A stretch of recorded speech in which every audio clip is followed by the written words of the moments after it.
I believe my marriage with Emily Carter was strong. Maybe not perfect, but strong enough to survive small problems. Over the last year, she had become distant. She answered my questions with shorter replies. She smiled at her phone more than she smiled at me. Every time I tried to talk about it, she waved her hand. "You're overthinking again," she always said. One Friday afternoon, she walked into the kitchen with a bright smile. "We're going to my college reunion tonight. I thought spouses weren't invited. They changed the plan. Come with me." I smiled. "I'd like that." She kissed my cheek. "Good. And please don't be so serious tonight." I laughed softly. "I'll try." She pointed at me. "I'm serious." I know. When we arrived, music filled the large hotel hall. Groups of old classmates laughed together while drinks moved from hand to hand. Emily looked happier than I had seen in months. "Emily," someone shouted. She ran forward and hugged several friends. I followed behind with a polite smile. One woman looked at me. "So you're the famous husband?" "I guess that's me." Emily laughed. "He's quieter than everyone else." Another man grinned. "That's okay. We'll fix that tonight." Everyone laughed. I forced a smile. Emily disappeared into conversations while I introduced myself again and again. After a few minutes, a tall young man walked toward us wearing a confident grin. "Emily, you actually came." She hugged him. "Jason, you've grown up." He laughed. I had no choice. Emily turned toward me. "This is Jason Brooks. He was a freshman when I was finishing college." Jason reached out his hand. "You must be the lucky husband." I shook it. "Nice to meet you." "You too." He looked at Emily. "I used to have the biggest crush on you." Several people laughed. Emily covered her face. "Oh, stop." "What?" "It's true." She smiled instead of changing the subject. I ignored the strange feeling growing inside me. As the evening continued, Jason stayed close to Emily. "Remember our campus festival?" he asked. Emily laughed. "You embarrassed yourself trying to impress me." "It almost worked." "Not even close." He looked at me. "She broke a lot of hearts back then." "I believe it." Emily smiled proudly. Jason raised his glass. "Some things never change." Everyone cheered. I stood beside my wife, yet somehow I felt invisible. Later, music started playing. Jason stretched out his hand. "Dance with me, Emily." She looked at me. "You don't mind, right?" I hesitated. I thought maybe we'd dance together. "Oh, come on," she said. "It's just one song." Before I answered, Jason gently pulled her onto the dance floor. They laughed while talking. Several people watched them with amused smiles. A woman beside me nudged my shoulder. They looked cute together. I stared at her. "They're joking." She shrugged. "Relax." The song ended, but Jason never really stepped away. He stood close enough that I could smell his cologne whenever he leaned toward Emily. He whispered something. She laughed loudly. I walked over. "Emily." She turned. "Oh, there you are. I was wondering if we could head home soon." Jason smiled. "The party just started." Emily nodded. "Exactly. I have work tomorrow." She rolled her eyes. "See? You're always so serious." "I just asked." Jason chuckled. "Let her have fun." I looked directly at him. "I'm talking to my wife." He raised both hands. Okay. For a moment, I thought everything would calm down. Then someone suggested taking group photos. Everyone gathered together. Emily stood near the center. I moved beside her. Jason suddenly stepped between us. "There we go." Before I reacted, he casually wrapped his arm around Emily's waist. Time stopped. I waited for her to push him away. She didn't. Instead, she laughed. Someone shouted, "Smile." The camera flashed. I stared at her. "Emily." She looked at me. "What?" "Move away from him." She frowned. "Oh my goodness." Jason laughed. "Don't tell me you're jealous." "I'm asking my wife." Emily shook her head. "Relax." I didn't answer. She smiled at everyone before looking back at me. "It's only a joke." The room exploded with laughter. Someone clapped. Another person laughed so hard they nearly spilled their drink. I heard every laugh. Each one landed like another punch. I searched Emily's face, hoping to find regret. There was none. She expected me to laugh with everyone else. Instead, I stood there feeling smaller than I ever had. I quietly stepped backward. Nobody stopped me. Nobody even noticed. Outside, cold air hit my face. I kept walking until the music disappeared behind me. My phone buzzed once. "Emily." I ignored it. A taxi pulled over beside me. The driver rolled down the window. Need a ride? Yes. I climbed inside. He glanced at me through the mirror. Long night. You could say that. He nodded. I've driven people home after weddings, funerals, and breakups. I looked out the window. Which one do I look like? He smiled kindly. A person who forgot that respect matters more than love. His words stayed with me. When he stopped outside my house, I thanked him. Take care of yourself, he said. I'll try.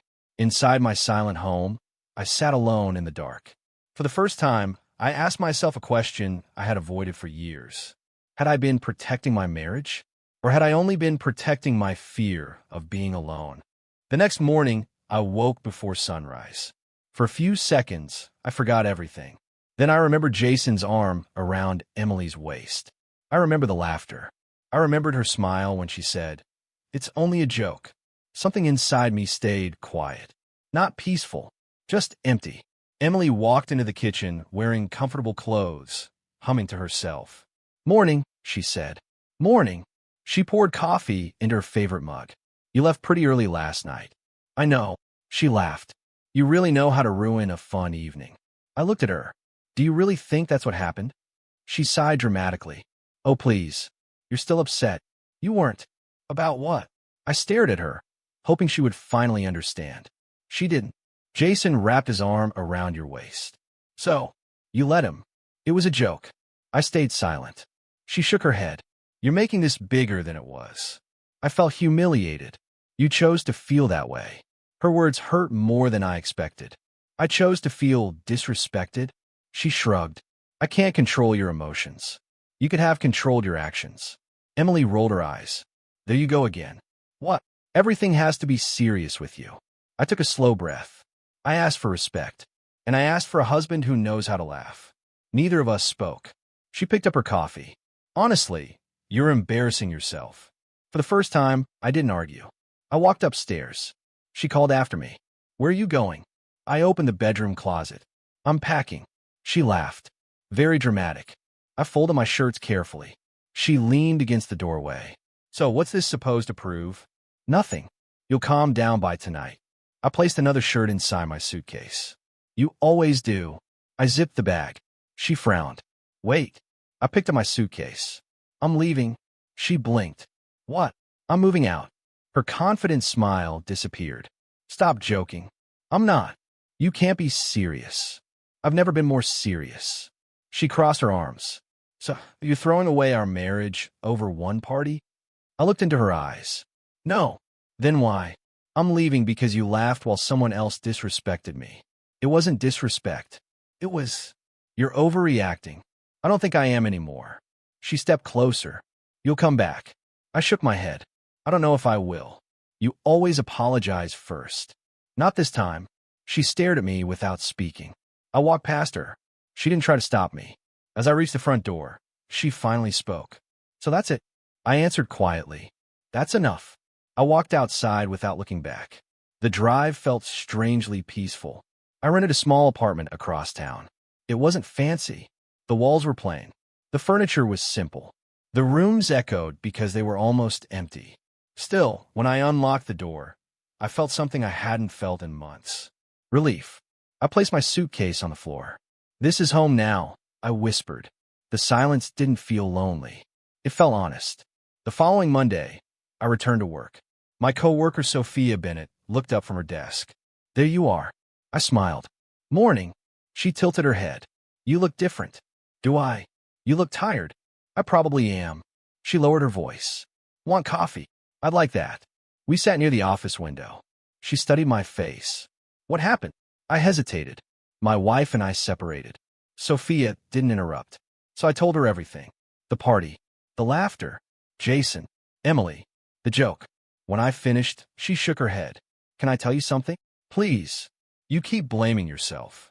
"I probably made mistakes." "I'm sure you did." I nodded. "But none of your mistakes gave someone permission to disrespect you." Her words settled deep inside me. I keep wondering if I expected too much. "No." She leaned forward. "You expected basic respect." I looked down my coffee. "I miss who she used to be." Sophia smiled sadly. "Maybe." "What?" Maybe you're missing someone who stopped existing a long time ago. I couldn't answer. That afternoon, my manager called me into his office. Daniel Foster smiled as I entered. Closed the door. I sat down. Is everything okay? Better than okay.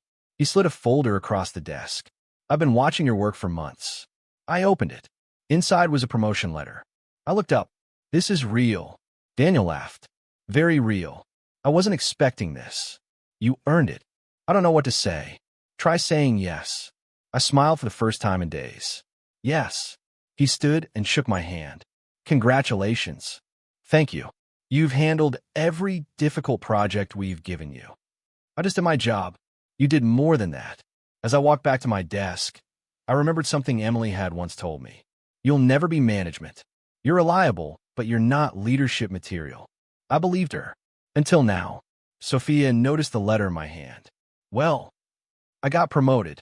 She jumped to her feet. I knew it. Several co-workers clapped. For the first time in a long while, I felt proud of myself. That evening, my phone buzzed. Emily. I ignored the call. A minute later, another message appeared. Are you done being stubborn? I locked my phone. Across town, I imagined her expecting me to walk through her front door like always. She still believed this was another argument. She still believed I would apologize. She was wrong. Another message appeared. Not from Emily. From an unknown number. I opened it. Tell Emily she still owes me another dance. Last night was fun. Jason. I stared at the screen. Then I deleted the message without replying. Neither of them understood what had changed. They thought my silence meant I was waiting. They thought I would come back after cooling down. They mistook quiet for weakness.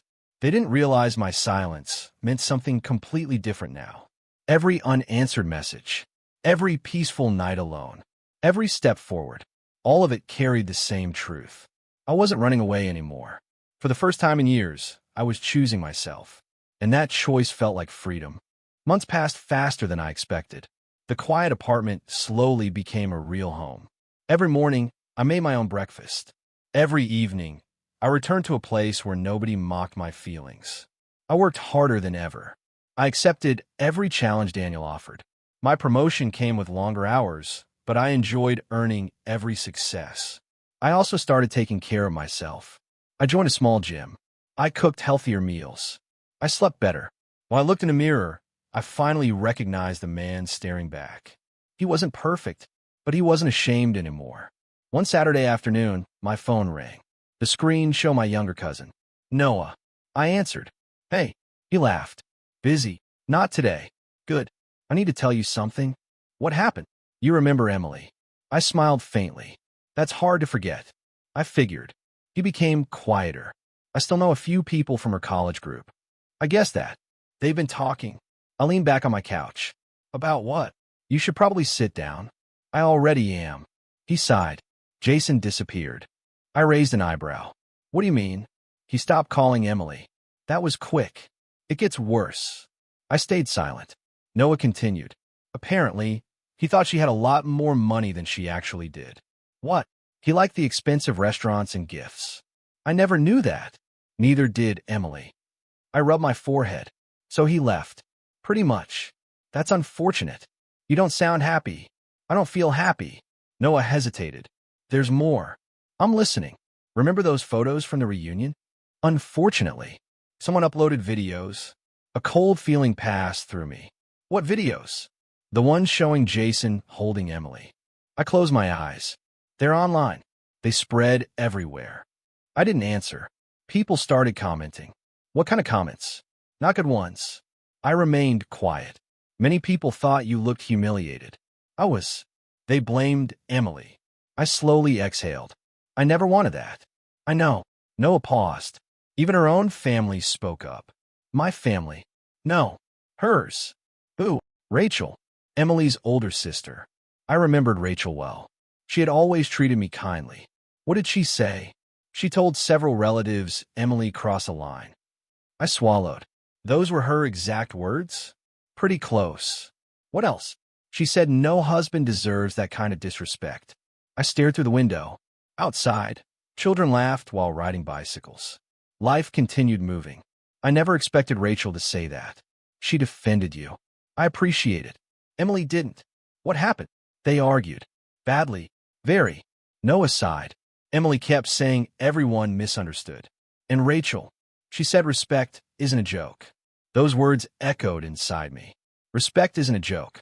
Mr. Howard had said something similar months earlier.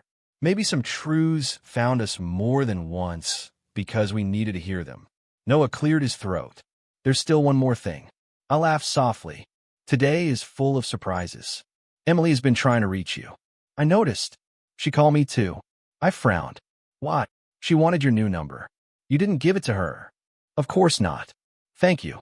She sounded desperate. I looked at my silent phone. I've received plenty of missed calls already. What are you going to do? I don't know. That evening, my phone buzzed again. Emily. I watched it ring until it stopped. A message arrived. Please. Just one honest conversation. I placed the phone face down. 5 minutes later, another message appeared. I know I hurt you. Please answer. Then another. I'm sorry. I read every message. I answer none. The next morning, Sophia noticed my expression. Something bothering you? I showed her the messages. She looked up. What do you feel? I expected anger. And I don't have any. She smiled gently. What do you have? I thought carefully. Distance. That's different. I know. She nodded. Sometimes healing feels less dramatic than people expect. What do you mean? You think there will be fireworks. But, instead, one day you simply stop carrying the weight. I smiled. That makes sense. Daniel walked past our desks. Conference room in 10 minutes. We'll be there, I replied. As he left, Sophia looked back at me. You don't owe anyone another chance. I know. You also don't owe anyone revenge. I know that too. During lunch, Noah called again. I forgot something. What now? Jason has already started dating someone else. So soon. He moved on immediately. I wasn't surprised. He never wanted Emily. No. He wanted attention. Probably. Noah laughed quietly. You sound calmer than I expected. I've changed. I can hear that. After work, I walked through a nearby park. Family sat on benches. Dogs chased tennis balls. The breeze felt cool against my face. Months earlier, I would have imagined confronting Emily. I would have dreamed about proving she was wrong. I would have wanted her to feel exactly what I had felt. Now those thoughts seemed strangely small. Life had already answered everything. Jason left. Friends judged her. Family confronted her. Regret found her without my help. I hadn't planned any of it. I hadn't wished for any of it. It simply happened. Standing beneath the evening sky, I finally understood something important. Revenge would never have healed me. Peace had. Watching karma unfold without lifting a single finger gave me something far greater than satisfaction. It gave me freedom.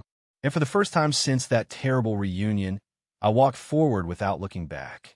Almost a year passed before Emily finally reached me another way. Instead of another unanswered call, I received a simple message. Please, one conversation. Nothing more. If you still say goodbye afterward, I'll accept it. I stared at the screen for several minutes. Not because I wanted her back, because I wanted to know whether there was anything left to say. I replied with one sentence. Tomorrow, 3 o'clock, the Oak Cafe. She answered almost immediately. Thank you.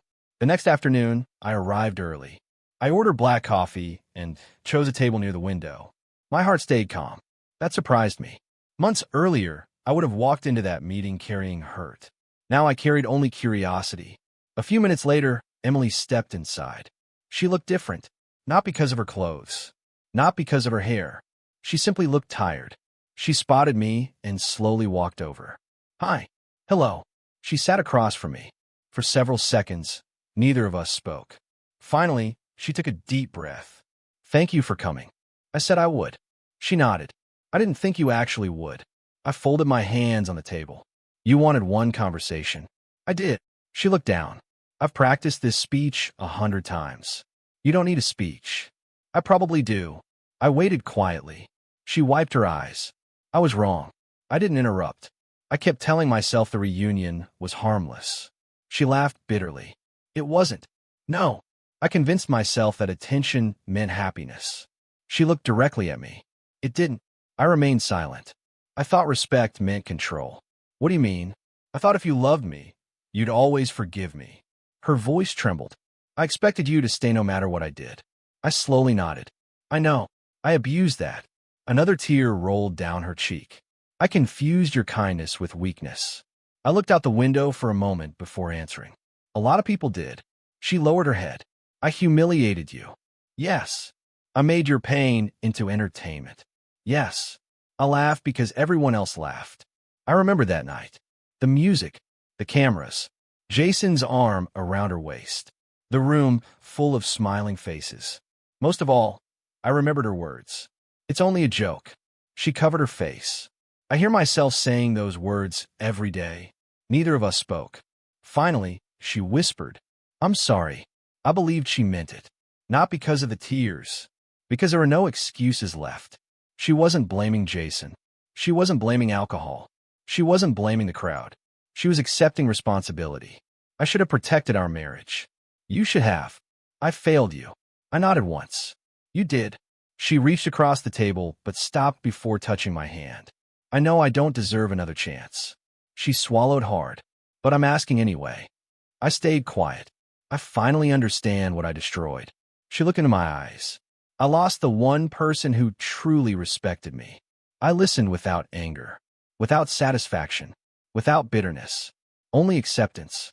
She whispered, Can we start over? I slowly reached into my pocket. For months, I had carried one small object, not because I hoped we would reunite, because I hadn't known when to let it go. I placed my wedding ring in my palm. Emily stared at it. You kept it. I did. I thought you threw it away. I couldn't. She smiled through tears. Maybe that means... I gently shook my head. Her smile disappeared. I placed the ring on the table between us. It rested there quietly. A circle that once represented forever. Now it represented a finished chapter. She looked at it for a long time. Then she began crying again. I understand. I wasn't sure she did, but I appreciated that she didn't argue. I spoke softly. I forgive you. She looked up. You do? Yes. Hope briefly returned to her eyes.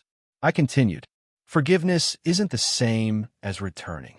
Her shoulders dropped. I know. I don't hate you. I know. I don't want revenge. I believe you. I smiled gently. I just don't want our old life anymore. She nodded while tears continued falling. I spent months wishing I could go back. I know. I'd change everything. I believe that too. She looked at the ring again. I was too late.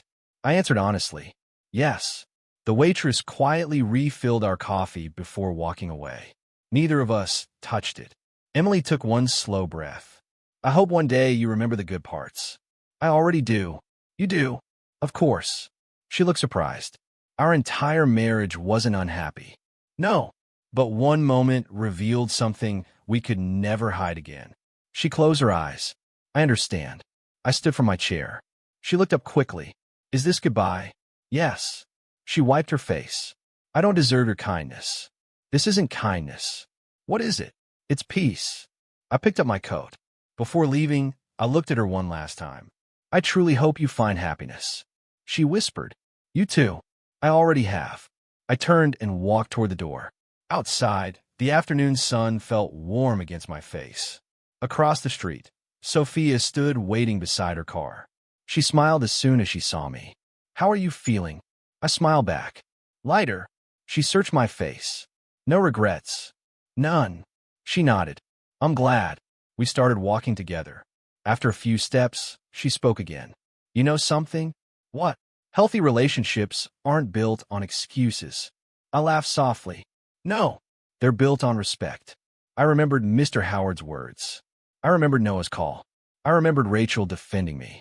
I remembered Daniel believing in me. I remembered choosing myself. Every lesson had pointed toward the same truth. Respect always mattered more than empty promises. As Sophia and I continued down the sidewalk, I looked ahead instead of behind. For a long time, I believed losing my marriage meant losing my future. I couldn't have been more wrong. Losing someone who never truly valued me wasn't my greatest failure. Walking away with my self-respect intact became the greatest victory I had ever earned. And this time, I never looked back.